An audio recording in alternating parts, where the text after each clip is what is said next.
Muli po magandang araw. Ako po rin po si Eli Saludar.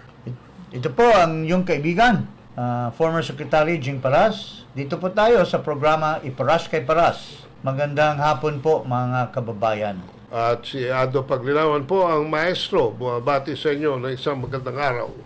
At siyempre, bago tayo magsimula ay ipromote ko lang yung aking YouTube channel, yung kay Eli, at Eli Saludar. At siyempre, congratulate natin si Secretary Jing. Naka 10,000 na tayo, ha? Magpapasalamat tayo sa ating mga kababayan na pinaunlakan po tayo at pinapanood po itong programa natin, Iparas, at nagsasubscribe.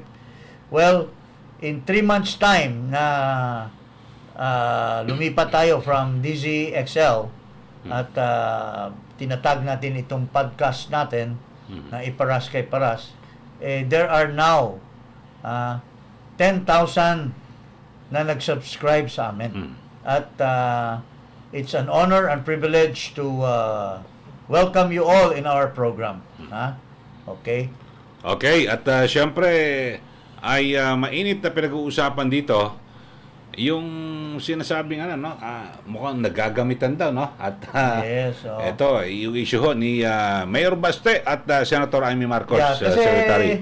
Alam nyo po mga kababayan, nung rally doon sa Davao, nung nagsalita ang ating Pangulong Duterte na inakusahan niya si Marcos na isang drug addict at kaya bumagsak ang pamamahala na maganda sa ating bansa dahil parating bangag itong si Marcos, sabi ni Pangulong Duterte, ay dumating naman doon sa rally na yan si Imee Marcos. At doon mismo sa pagdating niya ay medyo natuklasan yata niya na isa sa mga nagtalumpati nung araw na yon, nung tinatag yung rally, ay si Mayor Baste Duterte. At nagkausap yata sila ni Imee at after that wala namang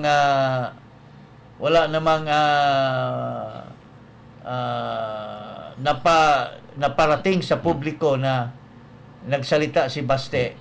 Pinagyabang daw ni Imee Marcos ito, mga kababayan. Pinagyabang niya na nag-sorry daw si Baste. Dahil pero Secretary Jing, pinaresign niya ngayon si Duterte. So siguro pinag-ugat na rito yung panawagan na resignation ni Mayor Baste kay Pangulong Marcos Jr. na kapatid ni Senator Imee Marcos. Okay. So panoorin natin muna. Panoorin muna natin yung sinasabi ni Imee na nag-sorry daw si Baste sa kanya. Okay. Nakakaloka. Yun lang masasabi ko na dahil nakakaloka. Ang lumapit sa akin ay si Mayor Baste Duterte. Nagsorry. Naintindihan ko naman kasi syempre sobrang emotional siya dahil isipin mo naman ikukulong yung tatay mo at yung ate mo. Talaga namang re-revolusyon yung damdamin. Masama daw ang damdamin ni Baste, kaya nasabi niya yung mag-resign dahil alam mo naman, ikukulong yung tatay niya at yung kapatid niya. Wala naman ganon. Kaya naman nagsalita si Baste, kung pinakinggan ni Imee, mga kababayan, dahil sa kabulastugan na ginagawa ni Marcos. Ano ba sinasabi ni Baste? May sinasabi ba siyang ipapakulong yung tatay niya? Ipapakulong yun? Sinasabi ni Baste, Miss Imee Marcos, na tamad yung kapatid mo. Hindi gumagawa ng trabaho niya. Kaya kung ganong klase siyang Pangulo, mag-resign na lamang. Ito yung binitawan na salita ni Baste. Conditional. Dahil hindi naman niya daw siya nag-sorry. Pakinggan muna natin or tingnan natin yung tweet or video ni Baste. Tigilan na ang drama.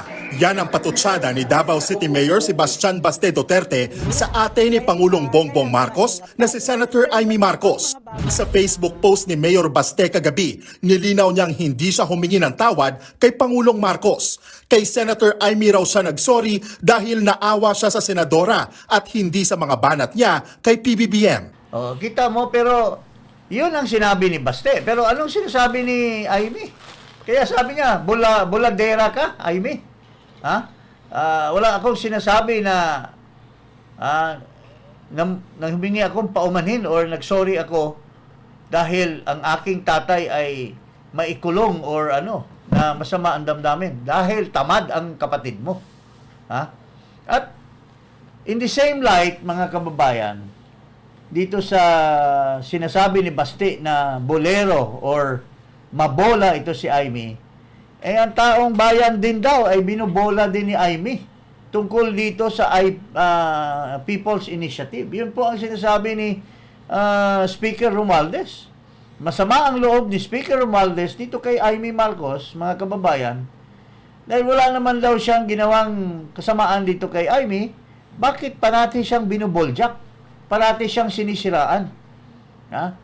Wala naman daw namamagitan sa kanilang samaan ng loob. Bakit inaakusa daw niya si Romualdez ng behind the People's Initiative na wala naman siyang ebidensya na si Romualdez ay siya talaga ang may pakulo nitong puro lang aligasyon. Ha? Yun ang masama. Ngayon, may isang kausap akong congressman na hindi ko na lang i-reveal yung pangalan at sinasabi, kung yung patutsada o yung mga sinasabi ni Imee na mga AX, mga tupad at yung mga galing sa Department of Health na 20 million daw na aid na pinamimigay, wala daw katuturan yan. Kung talagang patunayan ni Imee, dapat ipatawag niya yung mga sekretary. Dinidale niya si Imee na ipatawag daw yung mga namumuno sa Department of Labor, Department of Social Welfare at tanungin kung may actual bang binigay na mga pera. On the contrary, sinasabi, di umano, si Imee daw ang kumukuha ng pera ng pangtawid program. At ginamit daw niya ito at may pinamibigyan siya na mga kaibigan para mapalakas ang kanyang pagkasenador. Yun ang akusasyon, allegation. So gaano katotoo yan, hindi natin alam kung paano. Ito may iba pang akusasyon. Si Imee tinawag na kawalang hiyaan ang umano'y alok na 20 million. Sa mga LGUs. Sa mga LGU. Ito yung akusasyon niya na kinukol ang attention niya ng kanyang pinsan na si Speaker Romualdez. At ito daw ay tulad ng sinabi ni Baste, puro lang pambubola sa publiko at paninira lang sa kanyang pinsan na Speaker Romualdez. Ito, pakinggan natin. Bakit ang tapang nila mag-alok ng ganito? Talaga bang for sale na ngayon ang ating saligang batas? Ano ba naman to? Talagang grabe namang itong kawalanghang ito. So, mga kababayan, in fairness, kawawa naman din. Wala naman tayong kinakampihan dito. Pero pinapaabot lang natin yung masamang loob ni Speaker dahil wala naman daw ebidensya si Imee at siya ang tinutumbok na nasa likod nitong People's Initiative.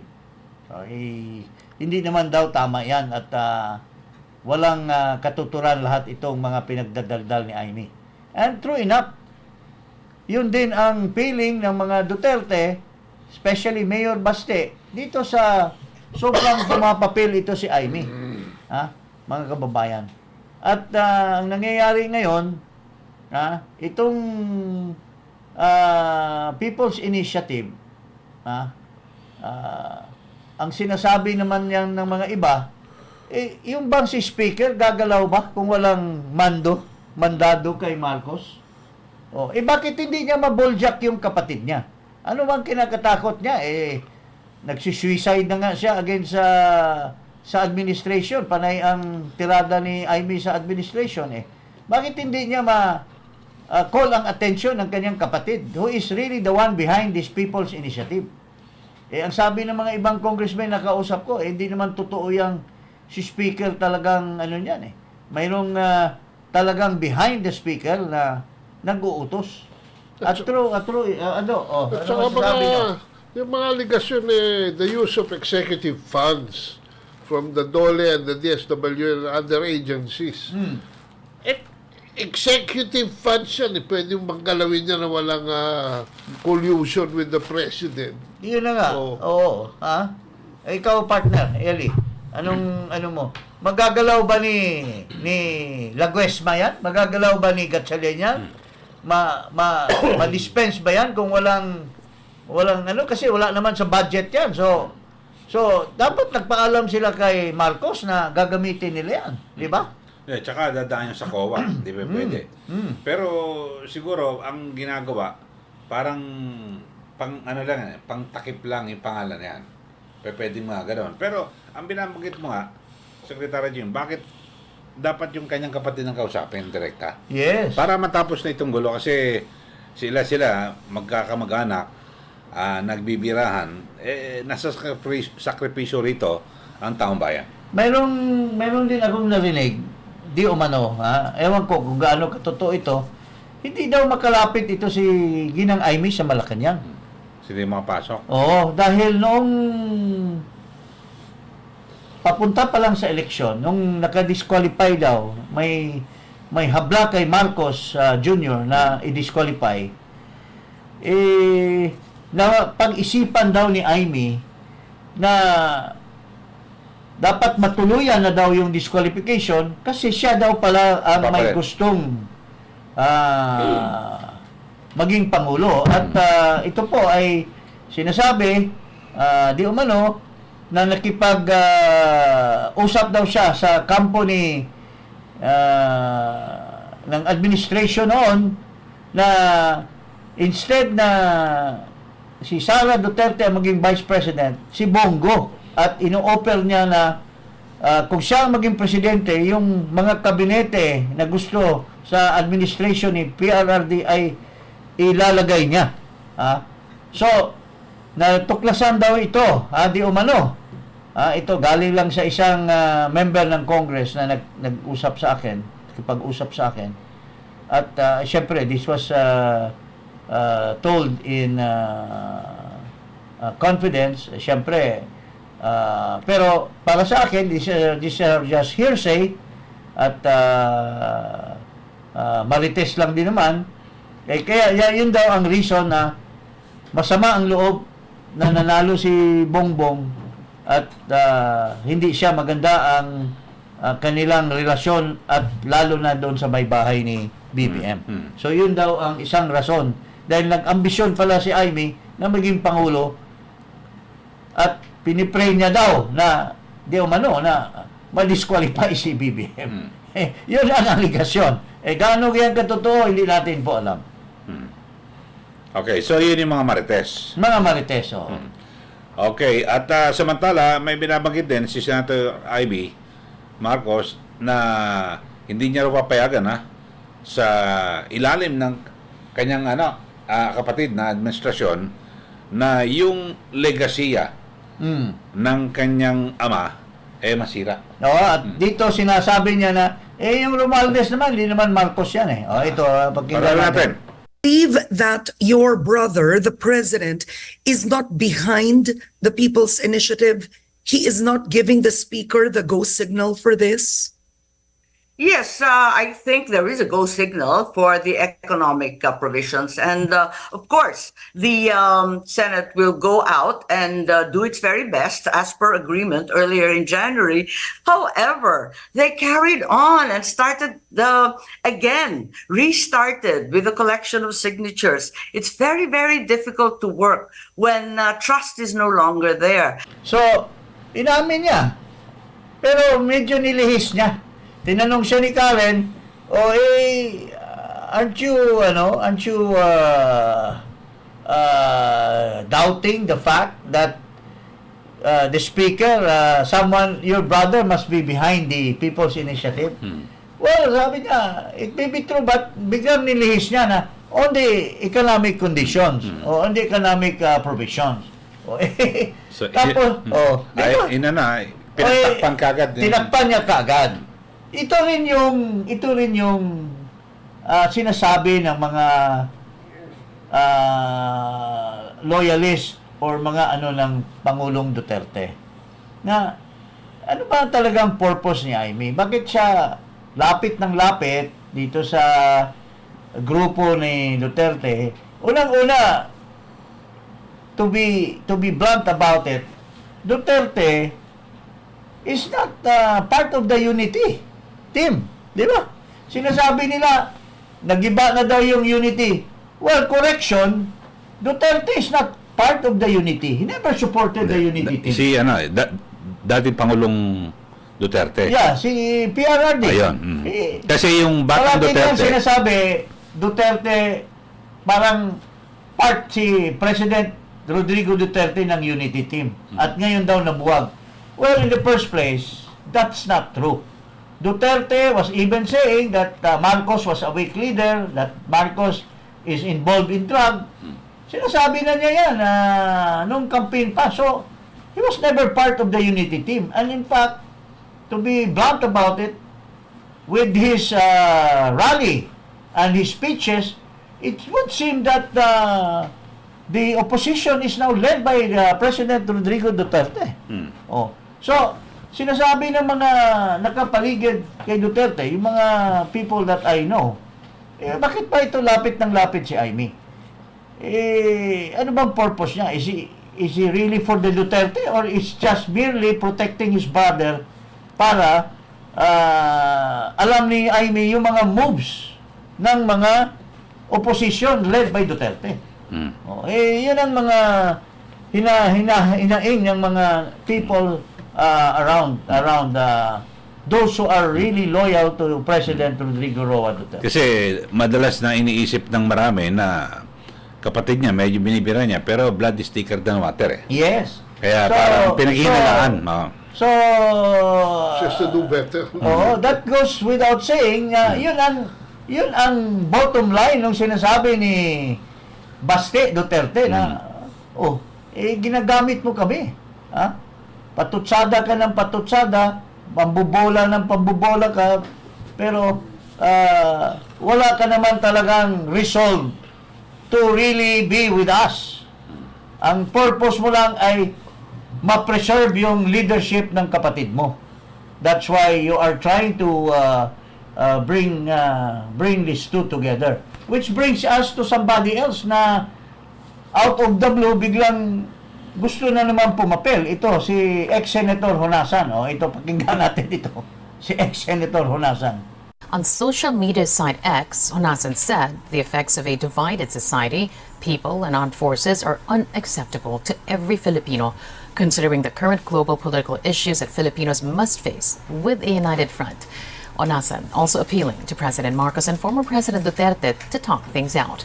Honasan is a former military official who played a vital role in the 1986 People Power Revolution that ousted the late dictator Ferdinand Marcos Sr., father of the current president.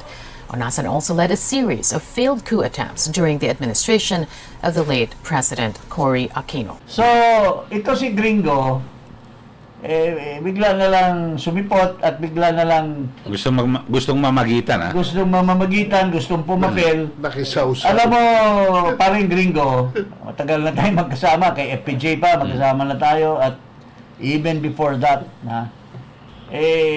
hindi naman yata tama yung timing mo, pare. Eh, alam mo naman, ikaw mismo, you were also a victim. Kaya, kaya hindi ka pwedeng mamamagitan kasi ikaw mismo, biktima ka rin ng ganong klaseng kaya nga nag-atras ka eh. So, why are you now forcing or trying to sway the Duterte forces to ally again? Tapos, i-involve mo pa yung mga dating presidente si Erap, hindi na nga, eng-eng na nga yata yan si Erap ngayon eh. Pero, with due respect, sir, untimely yung ano mo, kasi bumubuelo pa lang si Duterte ngayon at yung kanyang mga grupo. Pero baka naman gustong bumalik sa Senado. Baka siguro. Dapat nga, sumama ka doon sa rally ni Duterte at kumampi ka kay Duterte instead na mamamagitan ka. Kasi nakinabang ka sa panahon ni Duterte, in-appoint ka na DICT secretary, niligwak na si Rio just to accommodate you. So if you are really placed by Duterte there, you should be loyal to Duterte instead of making yourself be known as in the middle. Maraming yung mga nakinabang na tapos yung mga natalo na senador, di ba, secretary? Ang daming nakinabang kay Duterte kasi wala naman dapat sila dyan because na sila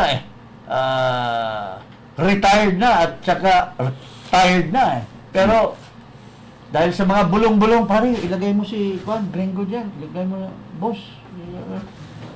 Nirecognize po kayo even if you were already scratched from the Senate. Tapos ngayon, sasabihin mo, mag-unite. Hindi mo tinitingnan kung anong cause ng pagdaldal ni Duterte, ni PRRD, against Marcos. Dapat, if you were loyal to him, because nilagay ka dyan sa DICT, dapat wala kang sasabihin na ganyan. Dito ka dapat kay Duterte kumampi, Mr. Senasan. Tsaka, personal kong tinanong si Presidente Duterte sa issue na ito sa dinner. Meron nung pinaplano na pag-uusap between you and BBM. Kayo ho may papayag dyan, ina-arrange yata ni Imee Marcos. Alam mo, sagot na Duterte. Yung kamay niya, gagano'n niya. You know, I have no common ground with this person. Yeah. I don't share any values that this person... That's why there are lots of... You're assuming too much, great. So parang sinabi ni PRRD, wala namang mangyayari dyan Parang wala mangyayari. Usapan, ano bang usapan Sabi na nga niya. Gawin yung trabaho niyo. In the first place, Mr. Gringo, pakinggan mo na lang yung sinasabi ni Presidente Duterte, PRRD. Bangag, adik, paano ako magkapagsama dyan? Namamagitan ka. Parang oil and oil and water yan. Hindi naman pwede na yan.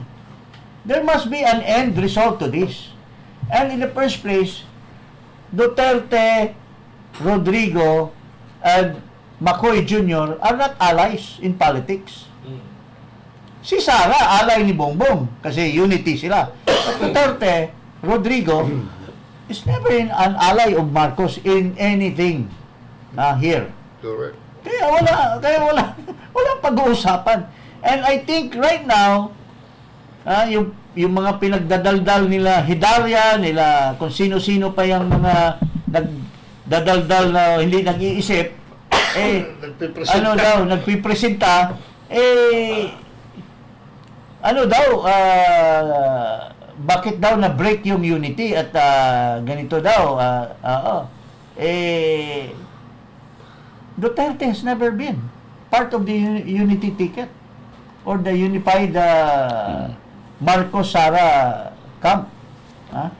So, Duterte is a free force, so to speak. Tingnan mo rin itong isang nakisawsaw. Ito yung responsible sa pagka-bulok ng administration ni Noynoy dahil siya ang political advisor. Daldal na naman ng daldal. Pinapakita niya, dati bungal ito, ngayon maayos na yatang ngipin ito. Tingnan natin ito. Ito yung first time na nakita ko ang isang former president na nagbabato ng threats sa isang sitting president, na sinabi niya yung lahat ng forms ng pagpapabagsak, from destabilization to insurrection and uprising to coup d'etat to secession, even a hint of assassination, no? In one sitting, in one speech, ay binato niya lahat ito kay Bongbong Marcos. Definitely, from both sides, this is becoming an existential issue. The Duterte, the possible coming of the ICC, could be a very existential issue sa kanila. Kaya nakasandal sila sa pader. But even for Bongbong Marcos, with all these threats, hindi na siya pwedeng yung usual na ginagawa niya na conflict averse. He has to make a position. He has to show strength. Or else, lalong may encourage itong mga possible destabilizers, possible plotters. Dahil magiging totoo yung sinasabi ni Digong na siya ay isang weak leader. So, both sides, open warfare, both sides facing an existential issue, an existential confrontation. No? So, definitely, may impact ito sa bansa. Analyst. Kala mo, analyst eh. You're a nobody, Mr. Who are you? Anong pangalan nito? Llamas. Baka taga-Lamas ka lang. Ha? Alam mo, appeal ito ngayon guess eh. Kung akala mo kung may ginawa siyang kabutihan sa panahon ni Noynoy Aquino. Pare, ikaw yung political advisor. Ha? Yung bata mo na nandyan ngayon sa Malacanang na kasama mo na in-check ang pangalan, kayo ang nagpabagsak kay Noynoy. Kinakawawa niyo si Noynoy to become the most unpopular president of our country. Oh, look at what you did. Ngayon, daldal ka na naman ng daldal at kala mo, bright ka. Tapos, you're accusing my boss, PRRD, of destabilizing, ano pa yung mga pinagdadaldal nitong kumag na to? That's unfair yung mga pinagsasabi mo. Saka walang, binireview ko yung speech walang threat. Walang threat, ano? Assassination. Threat of assassination. Wala. Ikaw kasi, bopols ka pare. Hindi mo tinitingnan yung sinasabi. Sinabi ni Duterte, dahil drug addict, kung napanahon pa niya ito, baka natokhang din. Kasama sa listahan. Hindi niya sinasabing papatahin ko ito. Wala na, tapos na. Kabubuhan yung pinagdadaldal mo, Mr. Whoever you are. I just have to say this because you're talking nonsense. Yan lang. Okay, at dito naman siguro mga kababayan, yung sa yung binamagit na paghiwalay sa Mindanao. Ito naman, with due respect, pakita nga natin yung kasi ang dami ngayong nakisawsaw. Ang dami nakisawsaw ngayon sa issue. Sa binitawan lang na salita ni PRRD, who was just giving an idea. Kapanukala lang. He was just making a suggestion because kasama niya si Bebot Alvarez who was then an advocate of separatist Mindanao. Ikaw, pakinggan natin yung para magklaro natin na kung ano-ano ang mga dinadaldal na nila against the president for just making suggestive idea what is ideal for Mindanao. Ito. Former President Rodrigo Roa Duterte expressed his concern that despite several presidents led the country, there has been no significant improvement. The former president believes that even when new president is elected, the scenario will be just a vicious cycle, risking the future of the next generation. He raised the idea to separate the archipelago of Mindanao from Luzon and Visayas. Mag-independent tayo, kung kailan ako gusto ko na. Nagsawa na ako sa ilang presidente na kasi walang nangyari sa Pilipinas. Based on his knowledge, there is a process based from the United Nations to gather signature that will decide to separate Mindanao. There's a process in that. I think before the UN, where you would gather signatures from all sorts in Mindanao, magpirma, verified under oath in the presence of so many people, decide that we want to separate. Kaya kung ganon lang naman kayo dyan sa Luzon, pati sa Visayas, bahala kayo. He was just merely suggesting. He was just thinking of an idea na could it have been better for Mindanao knowing the fact that the funds of the government are less that arrives in Mindanao than the other part of the Philippines. Na hindi naman natin yan pwedeng i-isolate ang sitwasyon kasi nangyari din yan sa Singapore. And Singapore has been very, very progressive now. One of the, it used to be a developing country, is now one of the most developed countries in the world. So, you cannot erase the fact na mag-suggest. Pero ano bang pinagsasabi ngayon itong mga critic na sinabi ba ni Duterte, mga kababayan, sinabi ba ni President Duterte na, oy, halina kayo, maghiwalay na tayo sa Mindanao. Dito sa Mindanao, let's secede. No, he was just saying there is a process at sinabi rin ni Alvarez na we will make consultations to the people.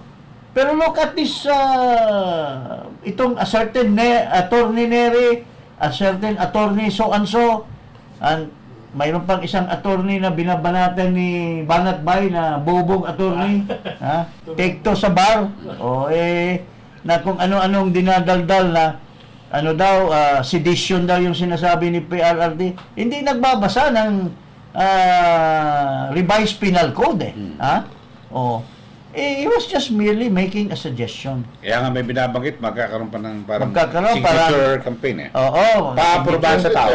Tapos, ano pa sa United Nations, kung, di ba? Ito yung, so, susunod sa tamang proseso. Ito yung this is the international rights, civil rights. And lagay mo lang human rights of any population to separate from a majority. Yes. And that's a right. And that is called the principle of self-determination. Yeah. Alam mo, we have a constitution. Nakalagay nga yan. Pero we also believe in the international law as part of the law of our land. Diba?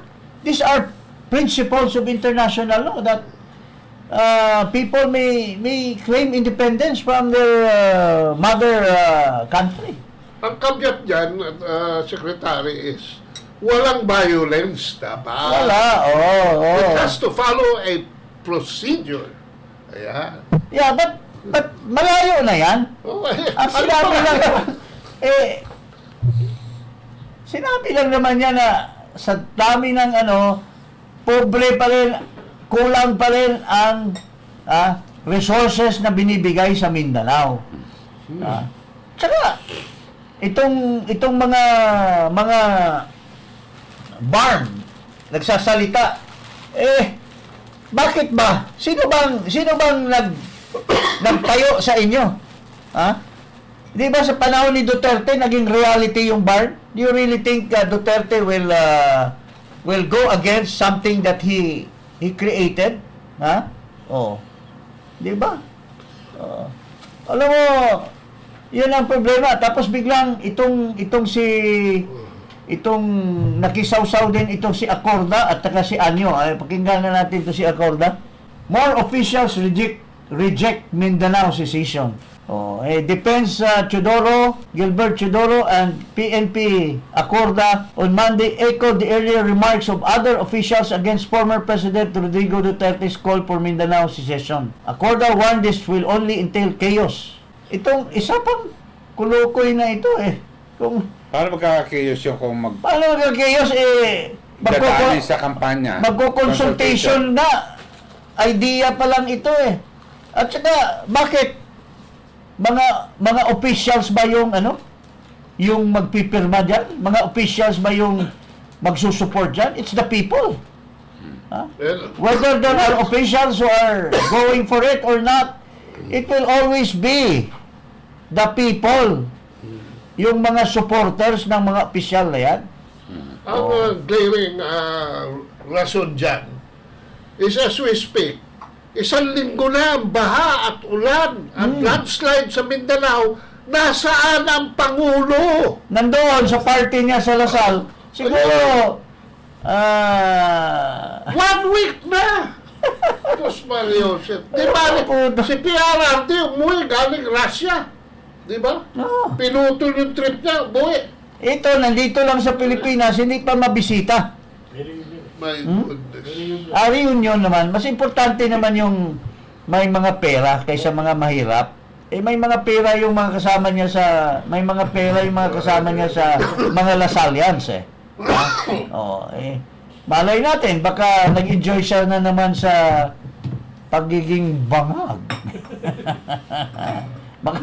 Limang helicopter. Pagiging bangag na naman ulit. 5 helicopter ang ginamit sa isang concept. Pero dito, isang helicopter lang para magpakita lang siya doon. Magbigay ng moral support. And then yung mga locals magbigay na ayuda. Wala. Tingnan mo. Mga officials, of course, itong mga officials, talagang, yan sila. They will always show their loyalty to Marcos kasi nakaupo sila In fact, Anyo said, we will crush them.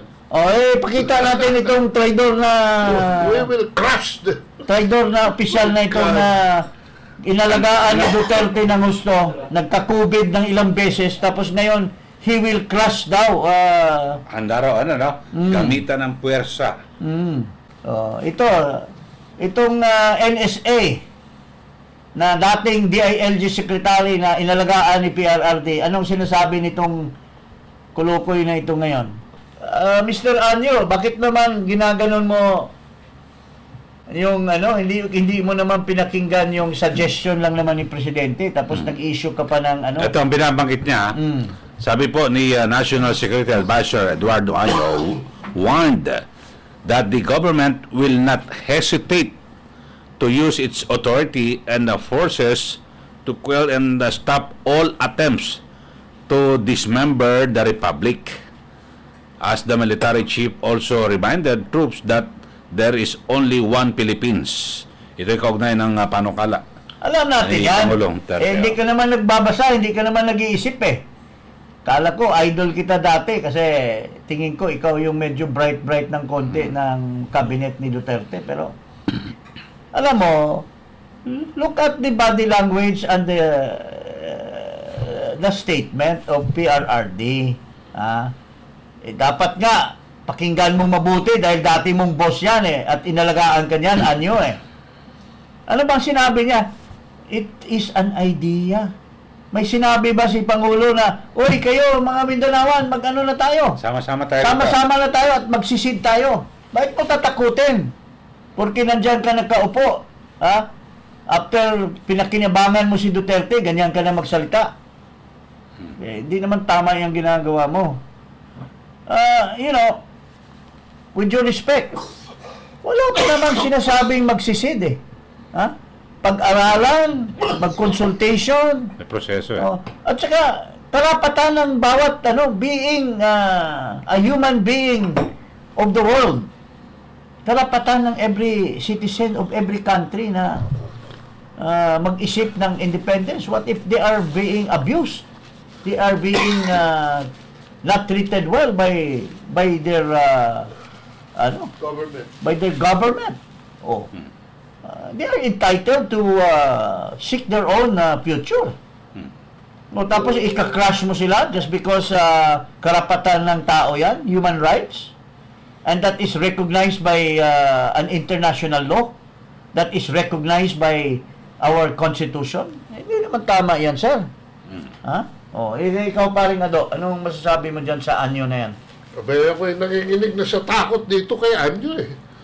Hindi dahil sa kung ano, kundi ibang-iba na siya ngayon. Ibang-iba? Ha? Para siyang Hindi ko alam kung anong in-inject dyan sa 3 beses yata na COVID ito during the time of Duterte.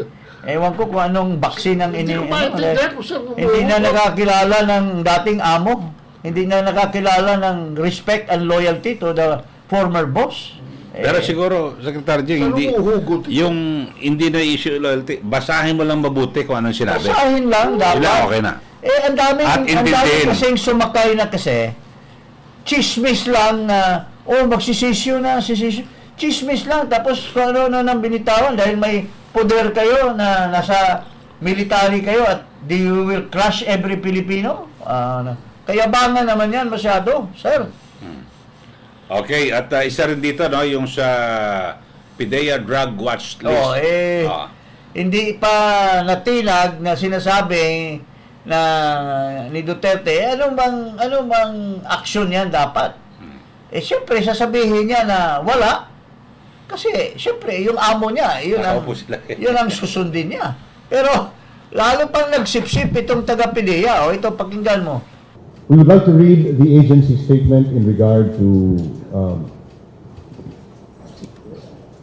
the allegation that our president is in the watch list. So, we are reading the official statement of the Philippine Drug Enforcement Agency that the President Ferdinand R. Marcos Jr. was never in our watch list.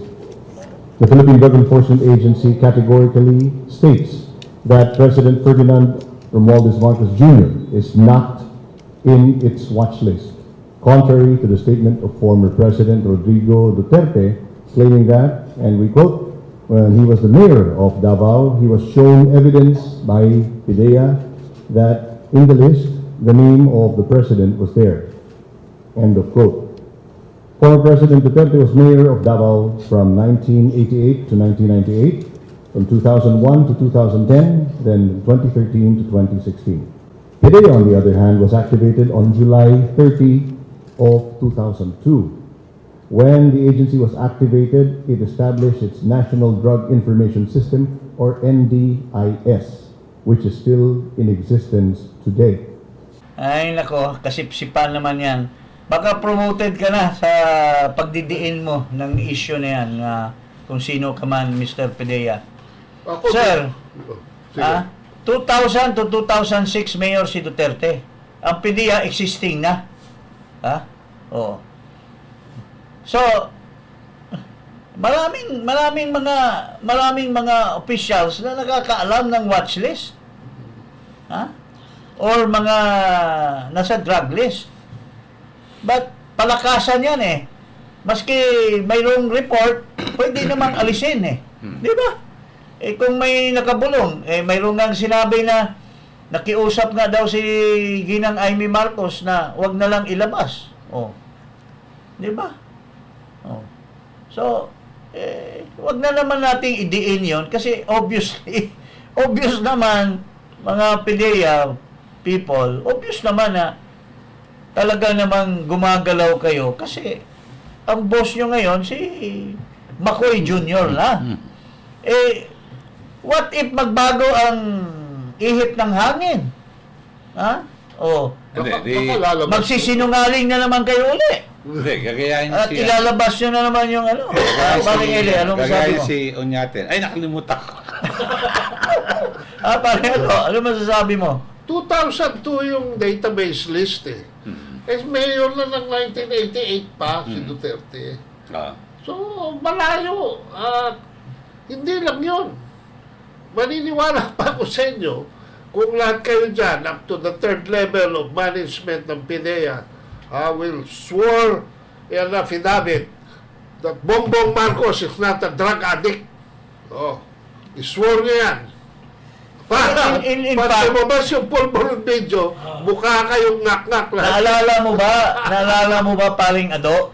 Dito din nag-discuss din tayo yung drugs na nahuli doon sa kay Mayo, nagkaroon ng investigasyon at may mga tinatanong ang mga congressmen or ang mga senator on the other hand doon sa Villanueva at saka itong Lasso tungkol sa mga kilala nyo ba itong tao na ito kasi may tinuturo sila na parang drug lord, nagtuturoan ayun doon pa lang dapat nga talaga drug lord yun wala na kayong record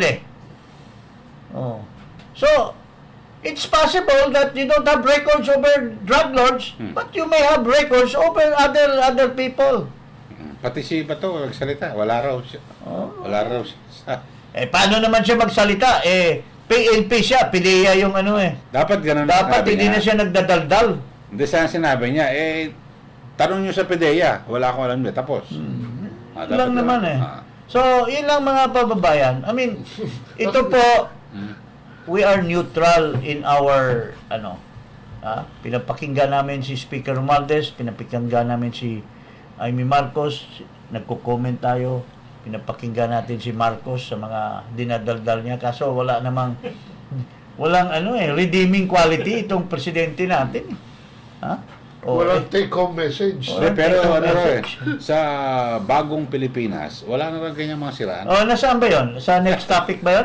Sige. Okay, sa susunod topic. Maraming Maraming salamat po sa inyo. Maraming salamat po.